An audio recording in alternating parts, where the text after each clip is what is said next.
Hello friends, আজকে আমি চলে গিয়েছিলাম আমার হেয়ার ডু আর শাড়ি ড্রেপিংয়ের একটা ওয়ার্কে।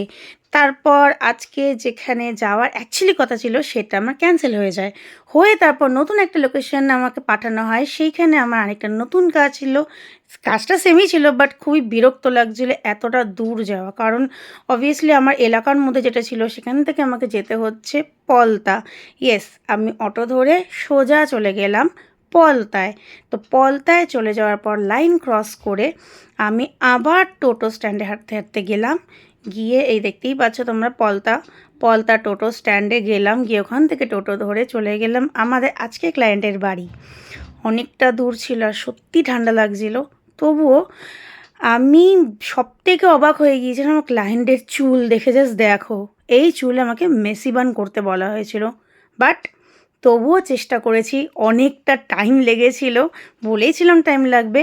তো আজকে আমি বানিয়েছি মেসি বান আমার ক্লায়েন্টের এত বড় চুলে, যেটা আমার কাছে সত্যিই প্রথম। আর তার সাথে ছিল এই আর্ট পৌরে শাড়ি ড্রেপিং। আজকে মেকআপের কোনো কাজ ছিল না, আজকে শুধুমাত্র হেয়ার ডু আর শাড়ি ড্রেপিংয়ের কাজ ছিল।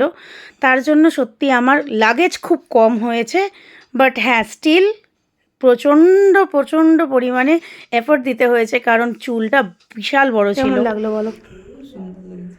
চুল ঠিক আছে একদম? মানে আসার পর আমি এত বড় চুল দেখে একটুখানি অবাকই হয়েছিল, কারণ আমি তো মানে জানতাম না। ঠিক ছিল তো মোটামুটি? শাড়ি ঠিক আছে, থ্যাংক ইউ। তারপর আমি চলে গিয়েছিলাম আমার এক বান্ধবীর কাছে, কারণ আমাদের দুজনের লোকেশন প্রায় সেমই ছিল, জাস্ট এইগুলি আর ওইগুলি।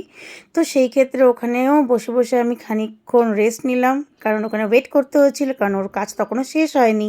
তারপর চলে আসলাম বাড়িতে, মানে ওর বাড়িতে, আমি আমার বাড়িতে। বাড়ি ফিরে আমি গরম গরম কফি খেলাম, কারণ বাইরে সত্যি খুব ঠান্ডা ছিল।